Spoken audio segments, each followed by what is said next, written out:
Welcome back to our Off the Beaten Path series for Gettysburg, and you'll notice that we're not actually in Gettysburg right now. We're in beautiful Frederick, Maryland, just south of Gettysburg, on a piece of land that's known as Prospect Hall, which is where General George Gordon Meade first assumed command of the Army of the Potomac just before the Battle of Gettysburg on June 28th.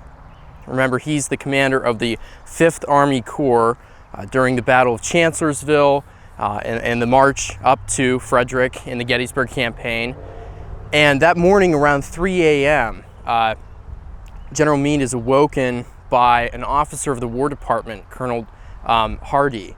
And Hardee gets off his horse in Frederick and he goes into Meade's tent and he wakes Meade, and Meade thinks he's actually being arrested because tensions are so difficult and so strained between the present commander of the Army of the Potomac, General Joseph Hooker, and his subordinate officers. In fact, there's almost kind of a coup or this organized insubordination toward Hooker after the Battle of Chancellorsville because he's lost the faith of so many of his subordinate officers, including men like Slocum, Darius Couch, who resigns his command of the 2nd Corps after Chancellorsville, and Meade is one of the men that's critical of Hooker's leadership.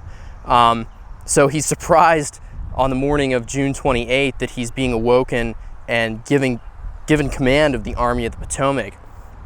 But Lincoln and Lincoln's administration and Secretary of War Edwin Stanton, they've had enough of fighting Joe Hooker, and they accept Hooker's resignation over a feud about whether to withdraw and abandon the garrison of Harper's Ferry. And really, the Lincoln administration doesn't care about the Harper's Ferry issue, and they use that as an excuse, essentially, to relieve Hooker of command. Hooker submits his resignation, and to his chagrin, Lincoln accepts it.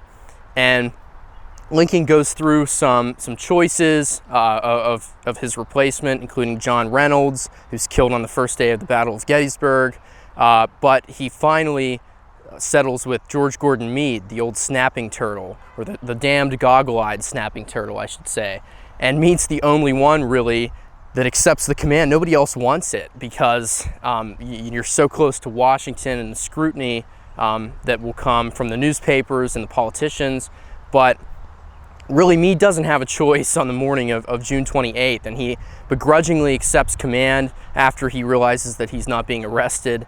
And they go to Hooker's headquarters, where there's a bit of a tense meeting, but Meade confers with his chief of staff, Daniel Butterfield, and they begin to transfer command of the Army of the Potomac from Hooker to Meade. And Meade's first inclination is to bring the army back together around Frederick, because remember, it's strung out across the Maryland countryside in pursuit of Robert E. Lee in his invasion of the North. And Meade wants to bring them together to review the army and kind of assess its disposition and see what it needs. But he's reminded that they're in the middle of a campaign, and the Battle of Gettysburg begins just a few days later. So Meade realizes that he has to keep the army moving into Pennsylvania and strung out, and that's the situation that he's given on the morning of June 28th. And of course, he leads the army to great success at Gettysburg and retains command of the Army of the Potomac through the rest of the war, even though Grant comes east and kind of oversees his operation out here. But it's always a decision or an event that Meade regrets, and he talks about, or he writes to his wife later after the war, and he refers to his assumption of command of the Army of the Potomac as a sacrifice that he made in the summer of 1863.